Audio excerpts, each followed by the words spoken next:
Greetings to all of you, and we are here. Of course, you see that our Member of Parliament, Madam Amanza Walton Desir, is here with me this evening for us to have a very, very critical discussion. One that I believe, or we both believe, is extremely timely, quite important, and absolutely necessary. And that speaks to safety in our schools. The advent of social media is so powerful that it has caused us to be able to function in a real time, in real spaces. And we don't have many days or minutes to wait before something gets out there and it is also viral. Yeah. Our news agencies function in the same manner, whereby most of the news, the reports are streamed or published via social media. And in the same manner, people are able to have access to reports quite speedily. Sometime before they're even able to process things, they have it. Now, let me just issue a disclaimer because I know that I'm dressed in my Guyana Cycling Federation's um, shirt. I had a meeting today, so listen to me. I am not speaking on behalf of the federation. Okay, I'm speaking here as a member of Ford Guyana Movement, but I'm out of town. So see, we have the now. See this, Madam MP.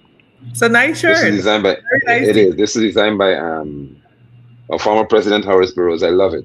Yes, This is yes, actually the yes. flag, and so Yes. here we A are. very, very unique way. I like it. I like it. Yes. So welcome to you, those who are joining us. Please indicate whether you're hearing us clearly and seeing us clearly as well, so that we can have this discussion. Teachers, if you're here, I hope that you can be, or you invite a teacher, share with them because a lot is happening in our school system, in our schools, and it needs to be addressed. I don't like saying this, but it's the truth.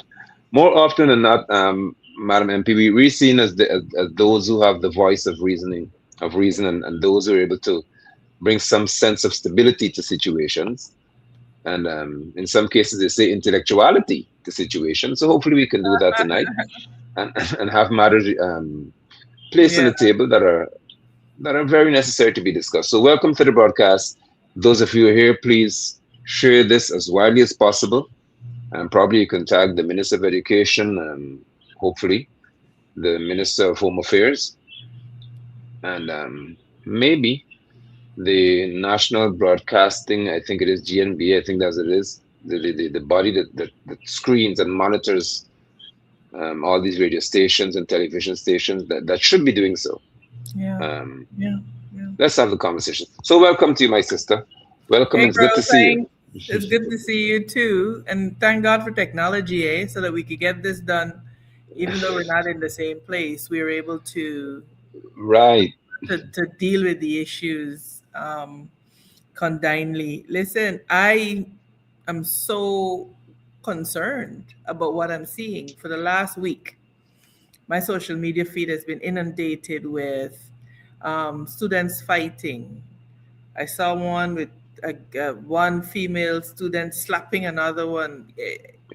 Then I saw um, a collection of paraphernalia and weapons and so Hmm. on collected from a school. And then we Yeah. heard about schoolboys stabbing other schoolboys. And you heard about a 10-year-old child being found with a licensed firearm and ammunition in his school bag. Yes.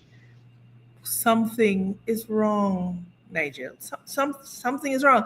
This cannot be normal. This cannot be the usual course of things. And I want to hasten to say that those people who will say that, oh, we're just knowing about it now because of social media. No, no, no, no, no, no. Something is definitely degrading, and we have to get to the bottom of it. And just for the sake of those who are just joining us, Hmm. can you, not necessarily in the same sequence or order, but can you repeat some of the events that have unfolded in our country, including a primary school child having not a toy gun, not a plastic gun, I think it's a Taurus or something, 9 mm. And Just list those things that have happened in our schools, please, because well, well, this is critical. I may not have all, and there may be many Correct, who have, exactly so. but we started yesterday alone. I'm just telling you, yesterday alone, what came across my social media feed. Um, Two, they look like primary school children, one slapping one continuously. Then there was the news article about the 10-year-old who was found not only with the gun, but with ammunition. Correct. Then we also had the report from the headmistress, I think is of a school somewhere in East, of all of the weapons and improvised weapons and imitation weapons that were found and seized from children over time as they carried out searches. Then it was a few weeks ago that we had an incident where a school child was attacked. Two gangs from different schools were, attacked someone and he was stabbed. And of course, you had the situation of a 15-year-old child dying, well, a 14-year-old young lady dying after giving birth and leaving a 1 month old baby behind. And then you had another 15-year-old that was stabbed 25 times by a 28-year-old child father, as we call it. And so something is wrong. This is just in the last 2 weeks. And these are just the incidents that have drawn public attention. Now, I'm sure there's so much more. I learned about an incident in Linden where a child was boxed with a revolver by another child, and I think the children were in grade 6. I'm not sure why that hasn't made the rounds, but this is what is happening in our country. And Nigel, you have taught for what, close to 2 decades. Yes, indeed. And so as a teacher, I'm happy to have this conversation with you. And as a teacher, not as only taught in Guyana, but across various jurisdictions, um, for us to discuss this most troubling matter. Something is wrong in our schools. Something is going on with our children. And you and I know when we begin to see degradation in society, it first usually manifests itself in our youth and our children, because they are the most sensitive to the pressures and to the influences that are taking over the land. And you're speaking very, very, as always, accurately and aptly to certain positions that we would discuss this evening. Speaking to influence, for example, how do our children respond to influences, and how do uh, we know and we expected to have solutions that are offered, and not necessarily implemented, although in many cases they have been, which is good. And because we are just to suggest certain solutions to these issues, because it is not going to do Guyana well if we to just throw our hands in the air and say, well, our children are gone, our system is gone, education is done with, and we don't know what to do. We know what to do. The question is if or whether those who have the authority to do it would do the same. There's some measures that may be considered drastic, but they have to be taken.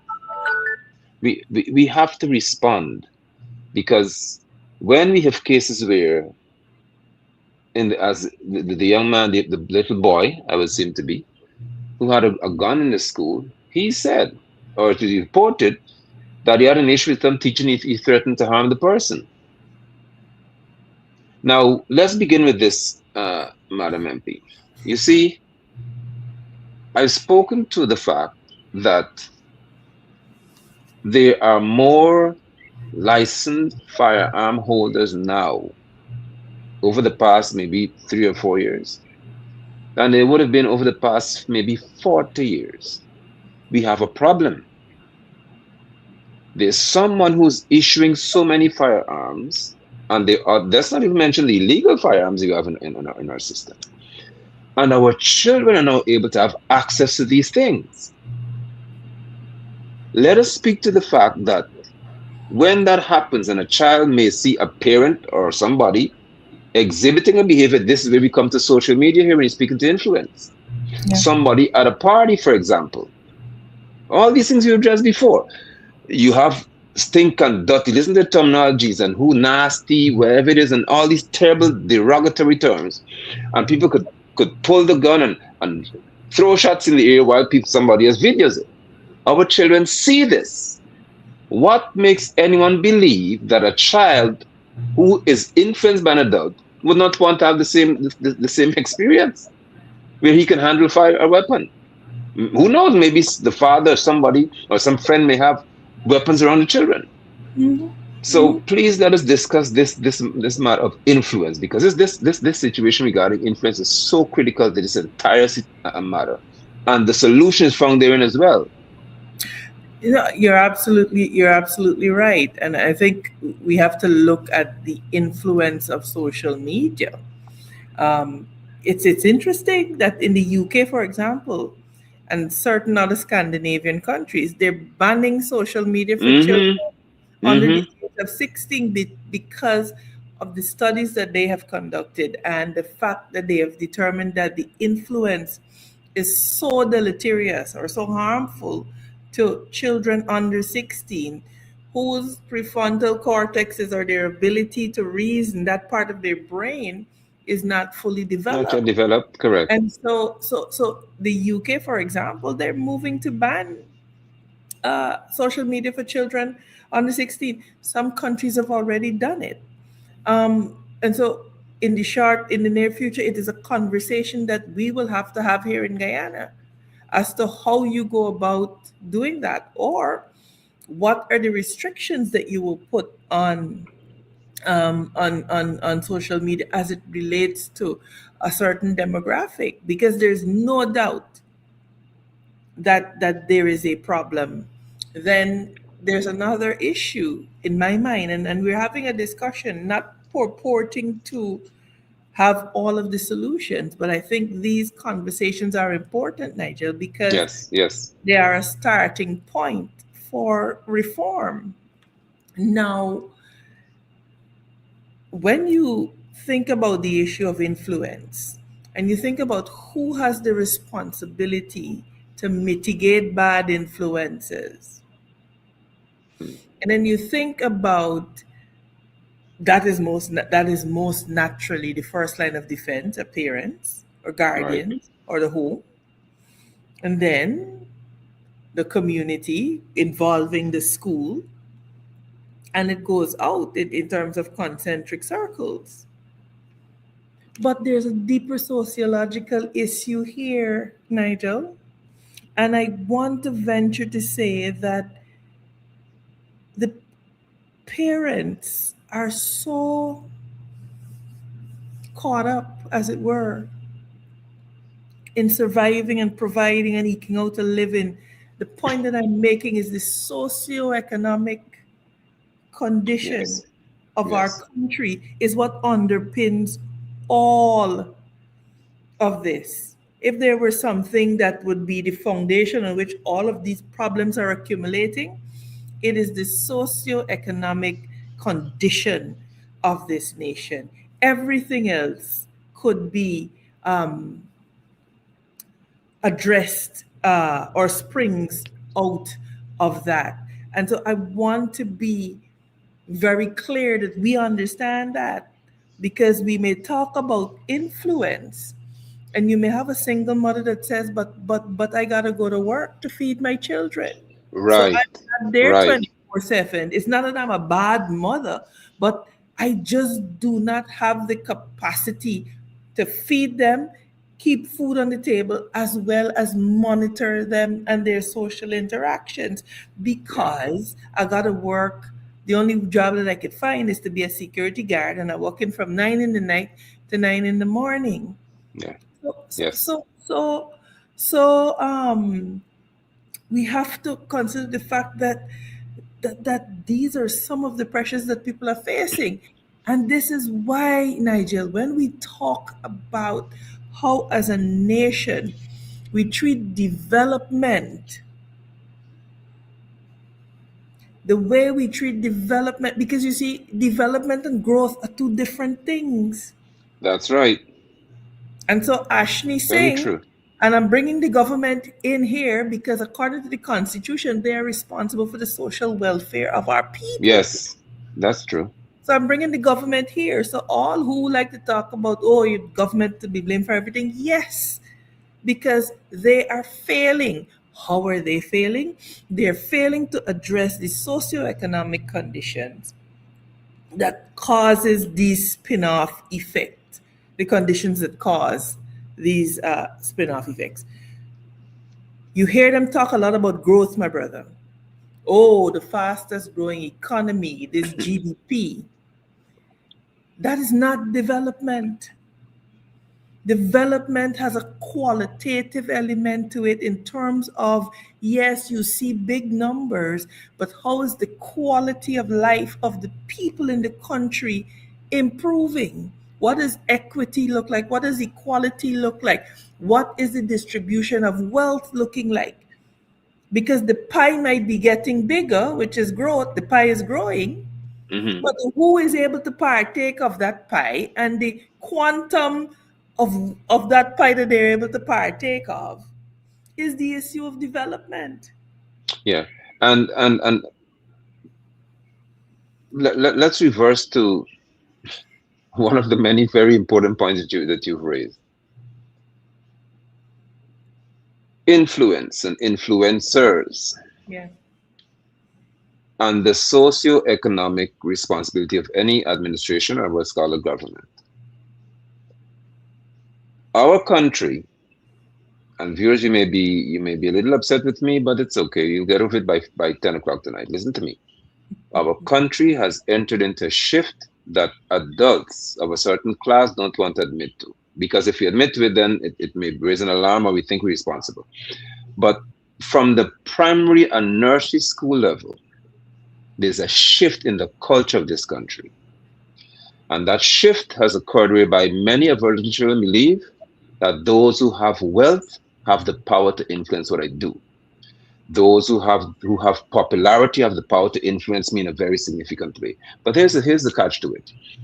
Vibes Cartel, for example, who would have sung some of the most violent songs ever, said that to his children, he is daddy and Adija Palmer.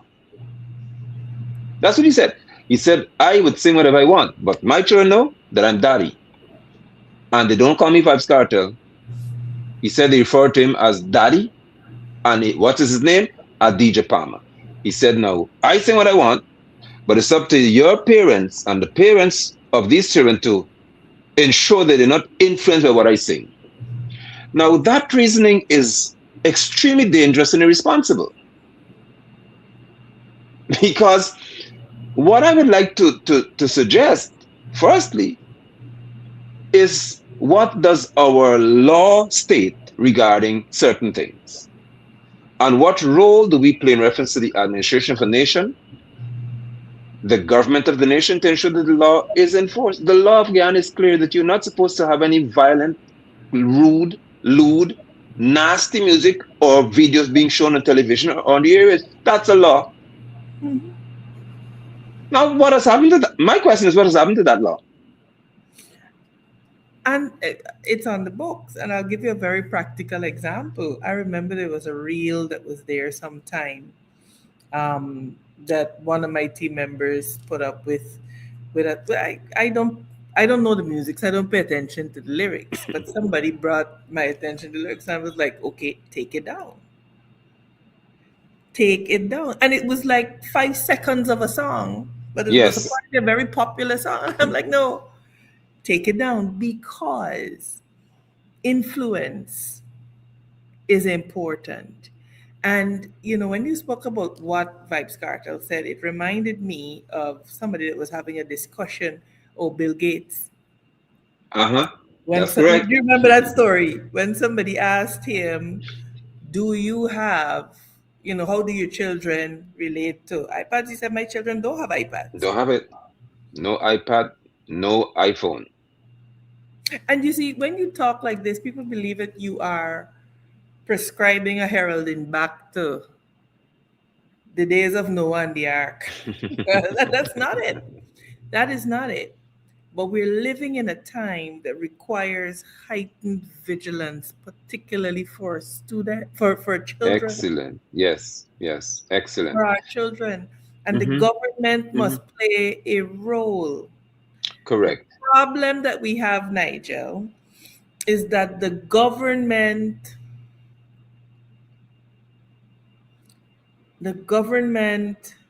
is so busy using the influence of the influencers to influence the population to vote them back into office, that they do not understand the deleterious effect that some of the influences are having on our children. Yeah. And so I use the word influence deliberately in And that. I'm happy that you're doing so, because that is Mhm. what is most important to our children's existence: influence. Precisely, precisely. And so it will require the government calling in a lot of these influencers and saying, hey, we got a social degradation problem happening. We've got to change course. We've got to course correct here. We got to be responsible with the content that we put out, etc. Will they do that? I don't think so, because we need No. these people. These are the people that we're going to uh, get in a room, and they're going to come out and they're going to endorse us when campaign time comes. So you have a problem in that even the government of the day, because they embody lawlessness, it is what will permeate in the country. Look, let me tell you something. You could say what you want about David Granger, and I hold no brief for President Granger. But when he was president, there was a palpable difference in the conduct, even of the police force in this That country. is true. That is quite true. And two things could be correct at the same time. You could feel how you feel about the man, but you can also admit very clearly that there was a palpable difference in the way laws were enforced. Now you look at it, people are assaulting the police. Policemen. Somebody went into a police station and slapped up Oh a my police. Lord. And somebody went in and was chopping somebody in the police station compound. What is going on? We can at least all agree that there is some decline and degradation happening. Let me start by not burying our heads in the sand. This Yes, is yes, happening. And if yes. we can acknowledge across political aisles that this is happening, then maybe we can together craft a solution. Yeah, well, I already sensed what the solution would be. I think former Minister of Education, Pri Manikchand, would have started it, which is why I went in front of schools with my T-shirt that says "Parent instead of police," because the rapid response would have been, let's send policemen and officers in the school. We search and pat down children and search their bags and stuff, and they have this understanding that you are now um, watched and you're now being policed. And if you only have anything in your bag, then we consider you to be a criminal. And my opposition to that would have been, why should my child have their first encounter in the morning with a police officer? I'm a parent. I don't care about any teacher here. I went to the school, Mackenzie High School, and others to stand most of Mackenzie High School because my daughter was there. And my position was, my daughter must not have her first encounter with a police officer, because it doesn't happen at Mays, it doesn't happen at School of Nations, it doesn't happen at any private school where some people's children attend. So why should my child in a public system have the experience it says, who would greet me in school? A policewoman. Who would be frisking me? A policewoman. And worse, a policeman. Well, they won't touch my child either, but right. I said no. Let us deal with why our children would be influenced to bring weapons to school. Don't deal with the police yet. Let us understand what is causing them to act in this manner. And the truth is that when we have songs and people who uh, are called celebrities and the rest of it, I think Robson Men tried it one time. Say, listen, Skeng, you shouldn't be here. When we have our children being made to believe in our country that a female, one of them was invited to school to sing some of the most lewd and disgusting things. This is not about the police. When children are exposed to believing that what is unacceptable is entertaining, it becomes dangerous. Because, as you rightly said, and of course I've been an Absolutely. educator, I've functioned as a principal overseas and all that. So I hope, even in Guyana, I served at the level of an education supervisor. So maybe I have something to say regarding this. Hopefully I do. Children are easily influenced by people who they believe have the ability to, or is some way better than them in some way. So I aspire to be this, you could influence me. Before you share this, I think it was in Rwanda or Somalia. Anyway, there was a conflict, very bloody. Where these little toy Rwanda. soldiers, the toy soldiers were raised. The 10-year-old boys, 9-year-old boys were soldiers. I studied this, and I wondered for years what would make a 10-year-old boy, a 9-year-old boy, 11-year-old boy become a brutal killer. They said that the most cruel of all were the children, not the adults. The children. They were vicious. And when I studied the toy soldiers, I did research on them. I taught many times on the situation. They did four things. The men went into the villages and killed their parents in their presence. So they saw violence.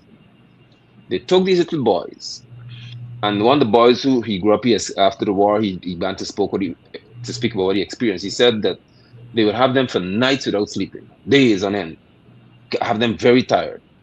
And he said he remembered a few things very clearly. One, music. He said as an African boy, he couldn't understand why they were playing these violent rap music and stuff all the time, 24 hours a day. They went to sleep with it, they woke up with it all the time, videos, everything, music with violence only, of violence. Secondly, they put guns in their hands, give them weapons, and made them believe and kept telling them, you have power. This here gives you power over anybody. Next, they give them drugs, marijuana, cocaine, pills, and stuff like that. And then they would take them to villages to have sex or rape women. And he said those four things made him the most vicious killer.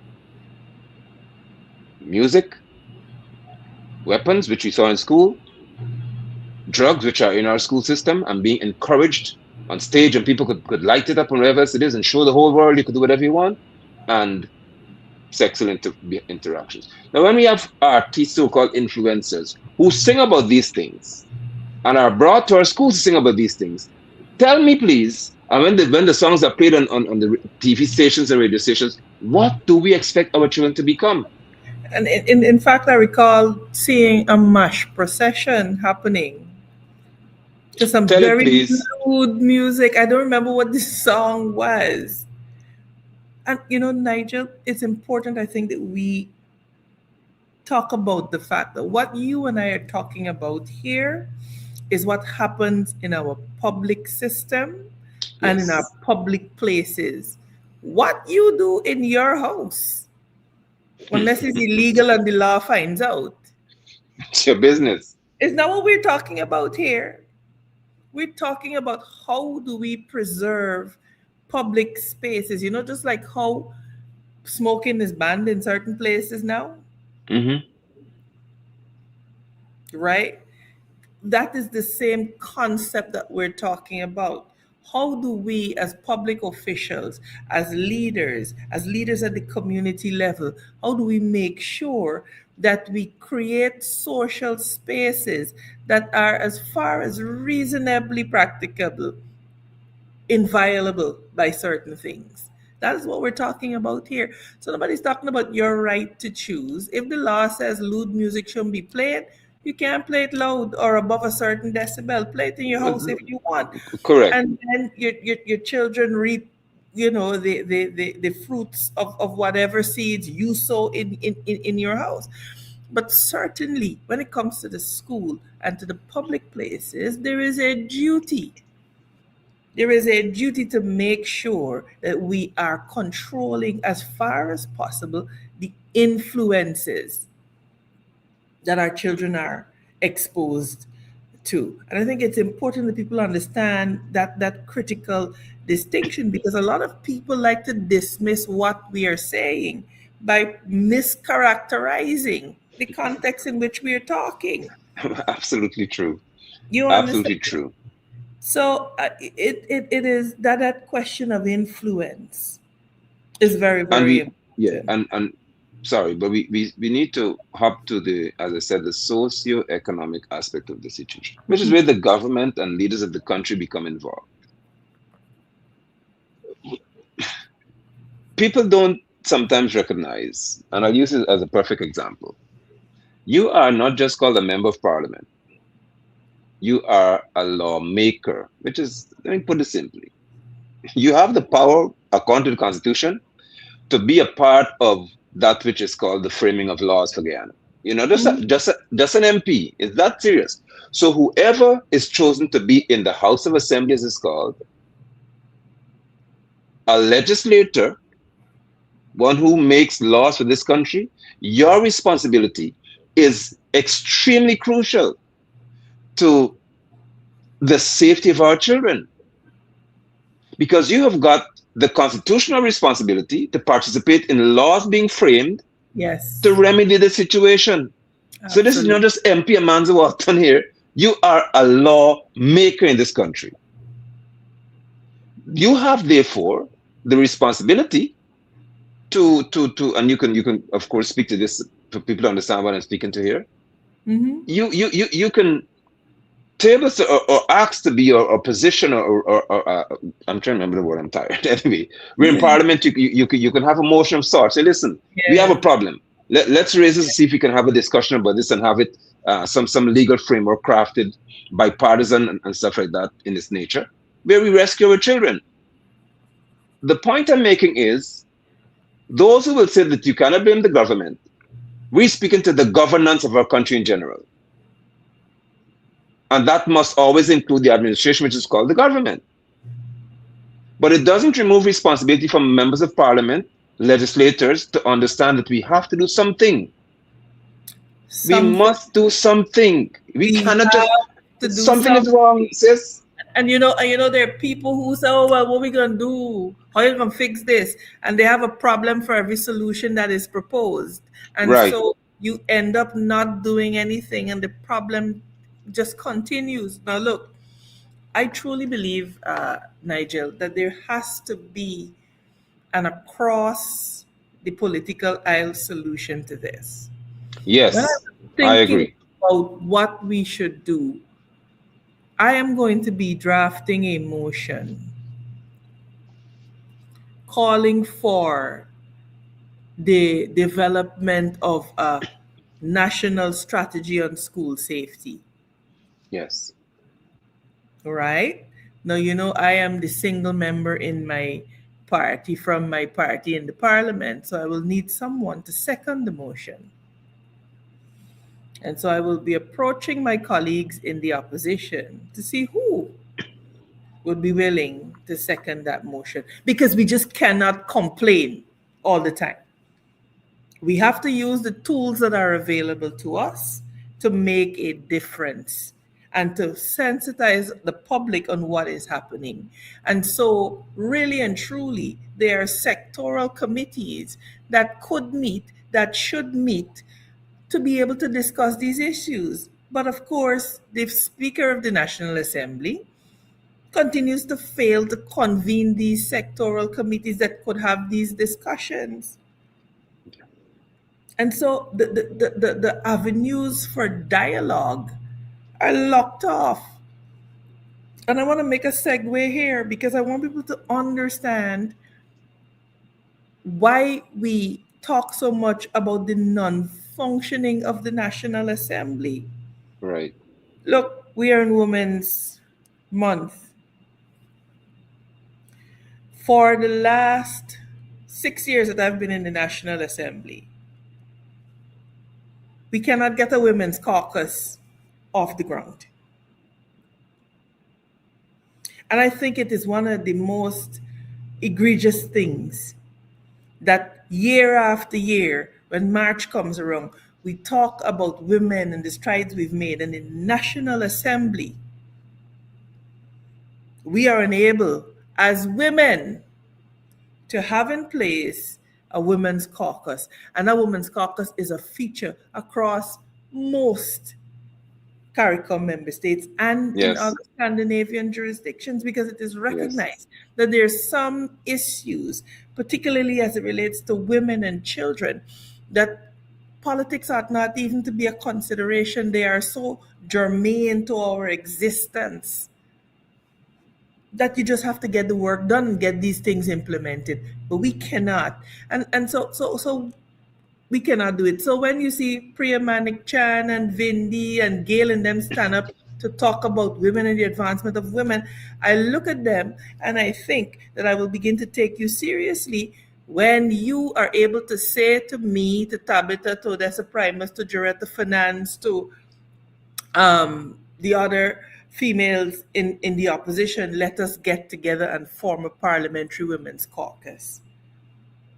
Then This is when this is I will this take that is you good. seriously. Yeah, that is good and it's very important because it comes back even to, or it will extend itself even to our wider community, which is why I speak to your being a legislator, one who helps to frame laws.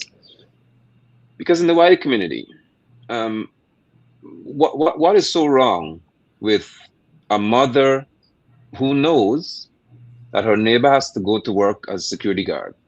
And maybe I'm just dreaming here. She has a child at 2 or 3. What is so wrong with there being a caucus in our communities to say,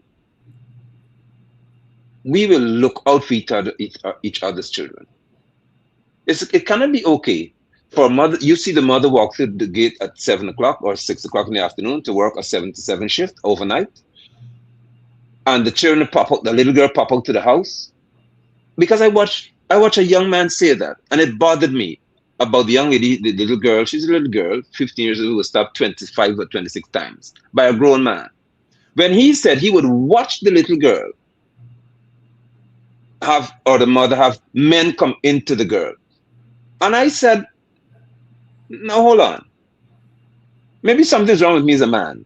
But as an adult, if I have a neighbor and I'm seeing grown men going into that yard to have sexual acts with a child, the police will have to come for me.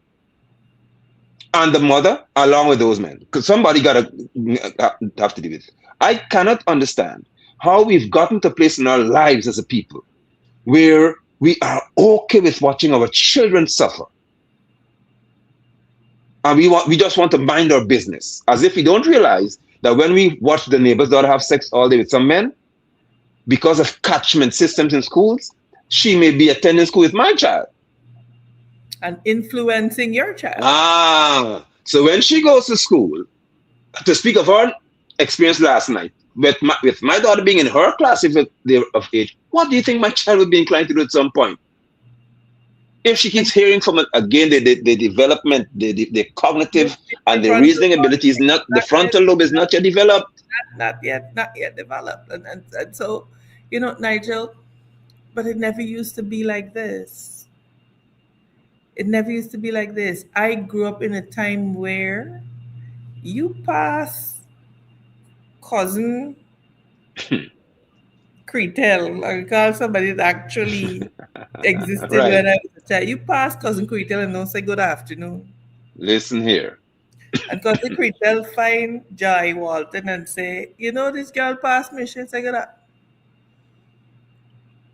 Now we that was when the community raised the children.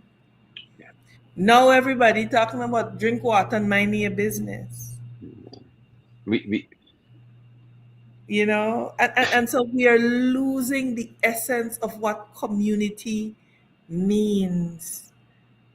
And Nigel, this is why I'm saying that as leaders, we have to be very clear and very vocal about what we stand for and what we believe in terms of how our children should be raised and what government should do in our communities. Because at the end and at the starting of the day, this is the future of our nation that we're talking about. Yes, We yes. cannot turn our backs. We cannot throw our hands up and say, you know, we can do nothing. We have to have a conversation. And I want to say to the government ministers that may be listening that we cannot achieve this by blaming and denying. No. Let's all agree that there's a problem and let us harness the relevant strengths that are resident within each other, Yeah. within the PTAs, within the Hmm. teachers' unions, within the community as the community leaders to deal with this issue. And I know you said we got to pivot to the socioeconomic conditions that precipitate this, but my God, we are losing our children when you can have songs being made popular that suggest that to defeat the enemy you have to expose a certain body part to them. Oh my God. Yeah. Yeah. Yeah. Yeah. It's So, rough. it's Yeah. it's a problem, and this is not about being prudish. This is about recognizing that unless we restore certain foundations, we're gonna be in trouble. And then you will have the people who are fatalistic who say, man, this is how it has to be. It was written Right. that this is what's gonna happen. I am not one who's prepared to say, yes, this is what is going to happen. The world, the world coming to, and that doesn't excuse inaction. Inaction. No, because something has to be done. We Something we we, has. we must be responsible for framing certain spaces in which we live. It's our responsibility. Could you please And repeat that? we Repeat must be that. responsible for framing certain spaces in which we live. We must. It comes at a cost, but we must be responsible for it. Nobody must create a space in me that I find comfortable or safe. And if we all take that responsibility, things get safer. We have got, for example, Men on a Mission, which is attached to the president. Let's give them something to do that's really beneficial indeed as well. Go to the schools, wear your blue shirt, no problem. And you interact with young men from the gate on the street and talk with them. Let them see that you mean the military person and stuff like that. Let them see that we're there for them and we mean business. So, play the fool here. The people who work with me, Amanza, Madam Mhm. MP, and you know what they call me? Uncle Nigel. And sometimes I look at these, I'm like, what's wrong with you? They call me uncle because as a man, even in construction and stuff like that, there's a manner in which I deal with them. So they may have issues the other two, they had a problem. I say, hey, stop, that's enough. They kept going on and said, that's enough. So one was trying to explain to me, I said, no, no, when I tell you to stop and that's enough, that's where the breaks ends. But you see, these things happen and grown men begin to respect you because they've never had a voice that is consistent, stable, and fair. And I think you're And pointing out. Go ahead. Sorry, brother. so, no, go ahead, that's fine. No, and I think you're pointing out the importance of men in our society. Yes, I was on a program, on our program on Sunday, and I was referencing the fact of the role men as fathers have to play in fashioning their daughters. I know yes. the role my father played, Oh, oh, yes, me and my sisters. Um, definitely. that is not to say that we have it all correct, but instilled in us a particular sense of self that a lot of people find intimidating, and some people find it aggravating that you are so seized and possessed of yourself that you Yeah. can be easily made a fool of. You know? And Go sorry, ahead. what's so important, so good about that? When I used to go to Mackenzie High School, and I would stand in Mhm. front of the gate with my shirt, parents instead of police. And sometimes I'll shake a young lady's hand, give them a high five, or embrace them if they want to. You know what some of the girls told my daughter? That Mhm. their father have never hugged them before they came to school, even after. They told my daughter some days when I couldn't make it, where's your father? He's not coming to tell me good morning today. He's not coming to give me a high five and give me a hug because I don't get that. I didn't realize that something as Mhm. simple as a high five, a dab, or a hug meant so much to a fifth form student, a female. And you see, Nigel, you're touching on a point that the people who are so concerned only about dollars and cents will never understand. Because when I asked some time ago in the National Assembly, I said, you talk about physical development and roads and bridges, but what about the spirit of our people? Yes. And this is not me talking about Yeah. religion, it has nothing No. to do with religion. It has to do with a government understanding that we have to spend money on cultivating and creating a particular environment for our people, a positive environment. Yeah. Because as it stands right now, they are deliberately cultivating and creating a negative environment to the degree that you continue to have people who are so bent on eking out a living that they can't raise their head to look at anything Mm. qualitative in terms of their life. Their focus is on the next meal. Their focus is on the light bill and the water bill is going to become due. How am I paying that? That spins off into what we see teenage pregnancies because you got a 15-year-old girl, she's handsome. You have men who are attracted to children, etc., and that will be willing to accommodate that type of situation. And so that is how it happens. The government, and I cannot stress it enough, has to understand that they have to invest in the softer, unseen skills that determine to a large Yes. degree the quality of life of our people. You tell me, when you pay a teacher 80,000, well, $120,000, let's put it that way, to teach. And then not only do they have to teach, they have to teach, they have to mentor. They also have children that they have to raise and feed, Yeah. right? They have to be counselors because they got to deal with children who are being sexually abused at home and who are lashing out. And so they have to do that, raise their own children, and yet you refuse to give them a proper salary increase. And instead of looking at that, you spend trillions of dollars behind infrastructure, physical infrastructure. And when you look at the trillions that you're spending, 40% of that is being wasted because you lack efficiency in your implementation. Yes. Imagine if we were to lessen that gap, how much money we would have to recruit and train counselors and mental health workers. Imagine how much money we would have to pay our teachers better. Guyana continues to be the country with the lowest paid teachers behind Haiti. Yeah, that's right. And you have people who will come here to excuse this government. You know, we saw a most dastardly thing with a child being dragged through the street. Oh my God. And I Yeah. said, listen to me, that is wrong on all fronts. But you reference as a policy maker.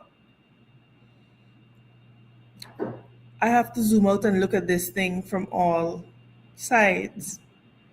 How did these women think that this was an acceptable way to resolve Right. this? Right. Right. Correct. Okay, were they screened before they were employed? Do these people who see rape, abuse, molestation every day of their working lives, who do they go to for mental health support? Has the government put that in place for them? It's easy to say punish them and suspend them, and all of that is appropriate, but we cannot stop at the outrage Correct. Yeah. because outrage doesn't prevent it from happening to another child. Mm. Systems will prevent it from happening to another child. So we have to have this conversation, Nigel, and we have to have people who can have a particular temperament of understanding that this is not about coming on here and cussing and abusing and carrying on. It is about No. crafting solutions. It is about analyzing the problem properly. If you're solving a problem, you have to first analyze the problem properly because if you do not analyze it properly, 100% your solution is going to be flawed. Yeah.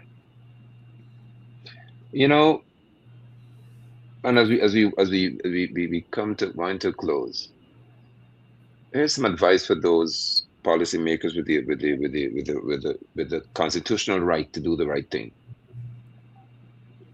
I suggest, from my experience, even as a principal and educator and so on, that instead of rushing to search a child's bag or a child's pocket, search their soul first.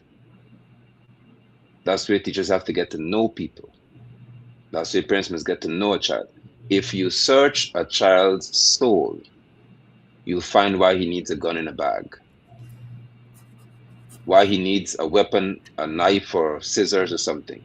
Because in many instances, I found that the emotional development of our children is not priority for many people in government, and sadly even in the opposition. It doesn't matter to some of them. What matters is, if I'm wealthy, I can buy my child an iPhone 17 Plus. Not if I'm wealthy, I will take the time to ensure that my child's soul, I'm not talking spiritually here, the well-being of this person, the mental space my child is in, do I address that?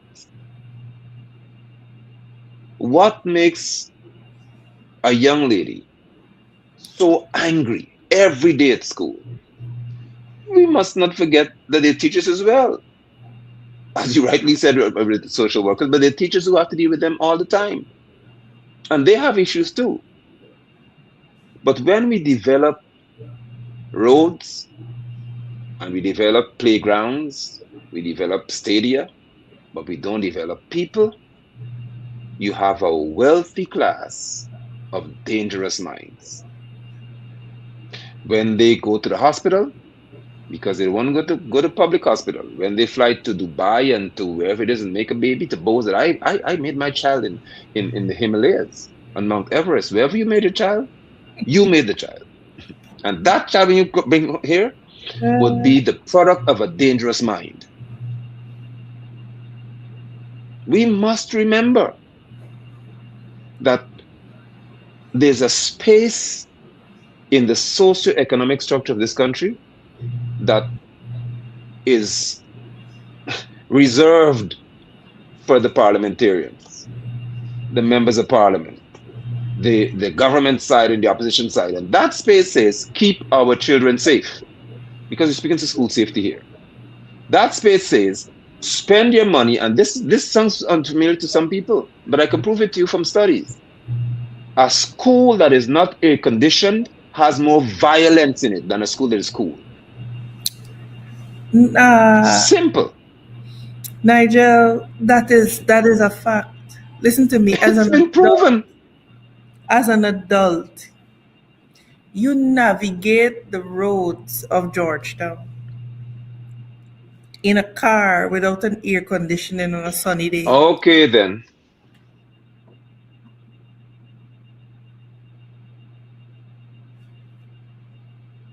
Do you know what is? As I said, I hope I have something to say because of my 18 plus years in education. I hope I can say something. They studied schools. They studied what are called the aesthetics and school environments. Mm-hmm. And that's when they had the Columbine shooting and all that. And they said, why are children violent? What would make them behave so crazy? And Chicago and they compared societies and said, you know what? We found something out. Yes. A school that is not even properly painted. The landscaping is bad. The air conditioning is not working. The school is hot. They have such a high level of violence compared to a school that is the lawns are well maintained, beautiful internal gymnasium, air conditioning, water fountains. And they said that children respond to environments. This is very important. If we're developing roads, how can we not develop schools for our children to be comfortable and reduce their inclination to be violent? And I know what it feels like. When I'm hot, I hate heat. That's why I can't go to hell. I can't stand heat. I hate being hot. When I'm sweaty, don't come close to me. I get So can you imagine The 35 of studies, us in a room, man? the studies show that. The studies show that you're very, very right on that. Shows that the color of paint that you choose for a school But as this you is written age, in our policies. different colors, etc. Stimulate learning. Let's not talk about school feeding programs. Oh my Lord. Oh, Nigel, you know what hurts me? You know what hurts me deeply? When I see some of the food that we're feeding our children. Oh my God, man. One lady had an incident where food that was taken to the school, some pastry, obviously had a rat bite. I don't mean to Jeez. laugh, but I but know why but you did. how in good conscience do we do that? Jeez. Why is it that the school feeding programs are not? I'll give you an example. I went to Leeds Primary School, and I'll show you how, when a government is truly for the people, how they operate. I went to Leeds Primary School at number 50 Village, Quarantine Berbice. We had a school feeding program. We had people from the community who used to mix milk at that time. Hmm. Then the school had a farm, and the produce that was cooked was picked from the school farm. I remember Wow. Teacher Rita used to be the, because this was a primary school with a secondary Hmm. top at the Hmm. time. Okay. Teacher Rita used to do the art. She used to teach the plaiting of straw and so on, and making of hats, art and crafts. And she also had a role to play in the kitchen and the school feeding, etc. Should this government care about our people, what they will do is develop a model of school feeding system where the people who work to cook, for me, every school should be outfitted with a functioning commercial kitchen. That's the first thing I you've got to. agree. Yes. Yes. Having outfitted the schools with a functioning commercial kitchen, you will then employ people from the community or the catchment area of that school, because each school serves a catchment area. Yes. Having employed those people, you will then source your agricultural products from the people in those Right communities. there. Yeah. And so you set up a whole economic ecosystem around a school feeding program. What do you achieve? Economic empowerment, because you're going to employ some single mothers who will not Yes. otherwise find work. You're going to economically empower some farmers who will have a market for their produce. I was on a farm yesterday. I won't say where. Hundreds of balanje trees, and they were rotting. And I Oh said, boy.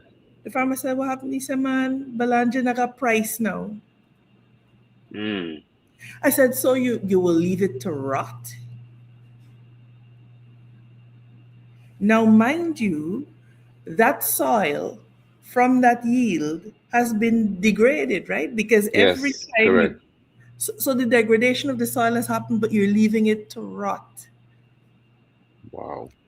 Long ago, the Guyana Marketing Corporation in riverine areas in particular, Nigeria, you remember, used to have a Hmm. boat, Yeah. and they would come. And so, if as a domestic farmer, you had extra bora, instead of it laying down and rotting, you either give it to the neighbors, or you knew that the GMC people would come around, they would collect your produce. They didn't carry money with them, they gave you a little slip.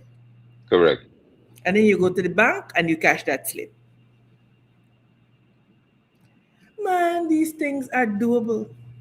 But we have a Even more so now. even more so now with all of the wealth that we have a government who is just Yeah. so consumed, and they're greedy. And so greed is something that is never satisfied, because you want to know, okay, how much is enough? It is never Never enough. enough. And so we have to continue to have these conversations, because we could be a model for so many things if only we had a government that cared enough to stop and to understand exactly what the needs of Guyanese are. And I will hasten to say this, including Niger, that Guyanese must recognize that they have a role to play in selecting who they want to govern them. You talk about you talked earlier about our responsibility for crafting an environment that we can live in. And so when we bring these things to the fore and we talk to the people of Ghana about what the problems are, the responsibility is with them to demand more and to demand better and to ultimately go to the polls and vote out any government that continues to display a complete disregard for the well-being, the word well-being, Yes, for the well-being of our people. And so, whew,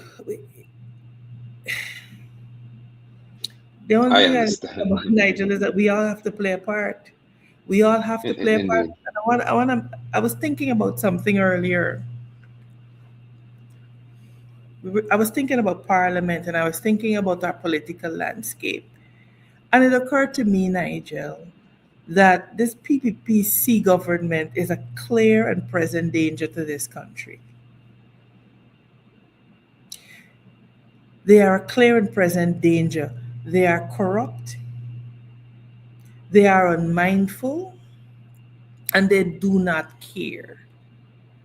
And I was saying on a program that I was with Hector Stout on last week that it is for us in the opposition to stop bickering amongst ourselves Yeah, and hold definitely. government accountable.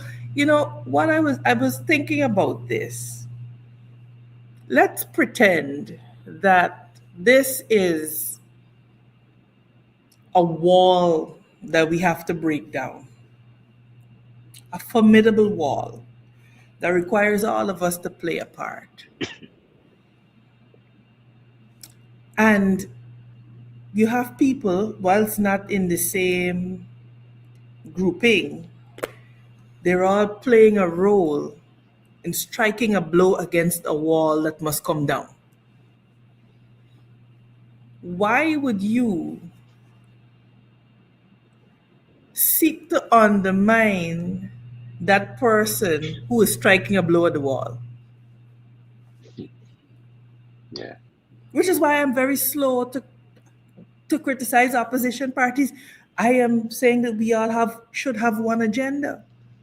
When I stop to talk about the other person and what they're doing and what they're not doing, what I am saying is that I am undermining their will to strike a blow at the wall that we all needs to Hmm. come down.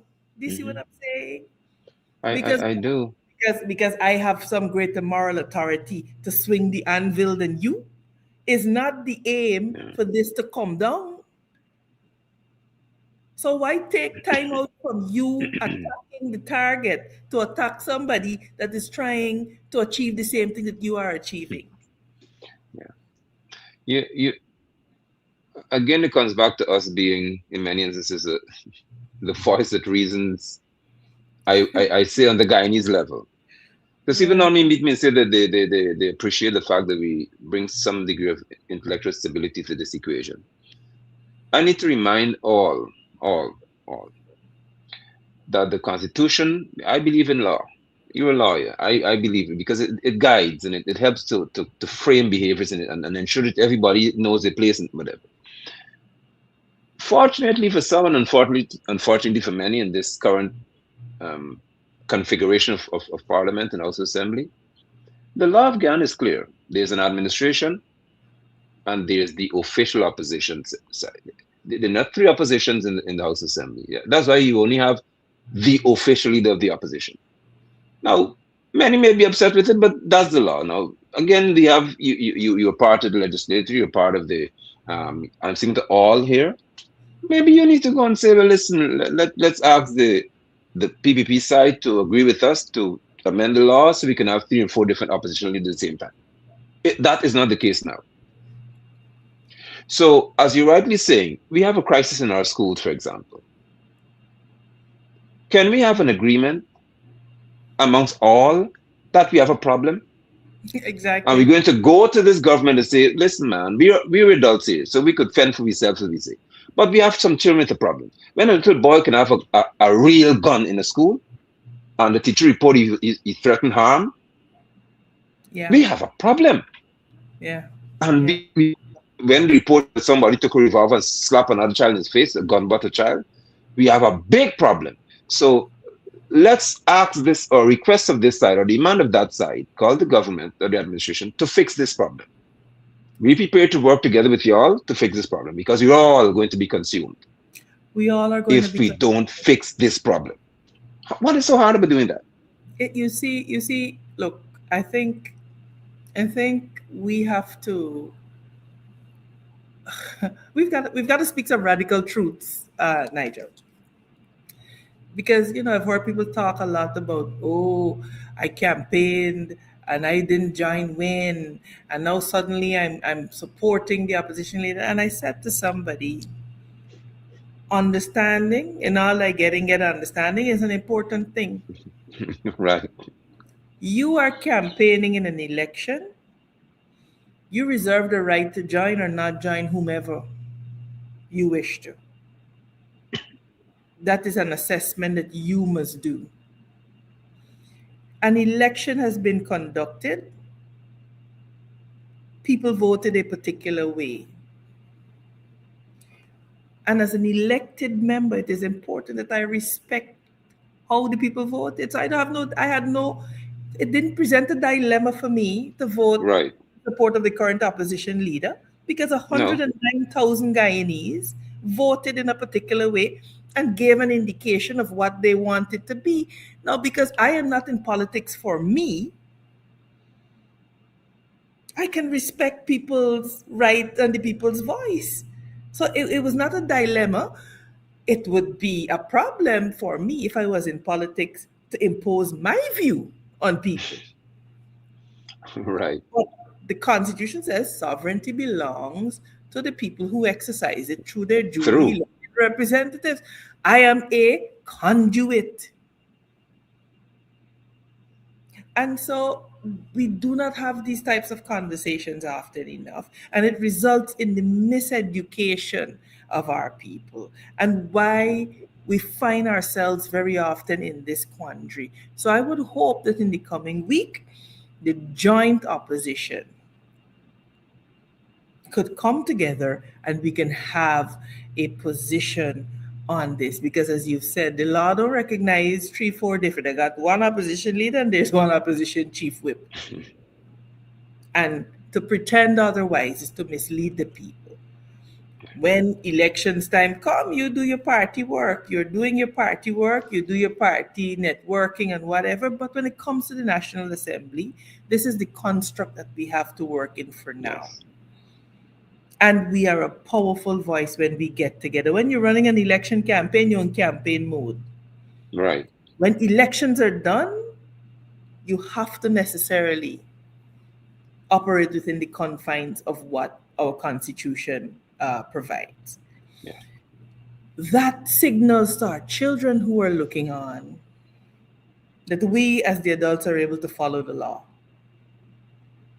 And it sends a message so that the message our children receive is that the law matters, operating in a certain way matters. And so we have to model that as far as we possibly can, Nigel, for our children. I mean, look, my youngest is 20 years old.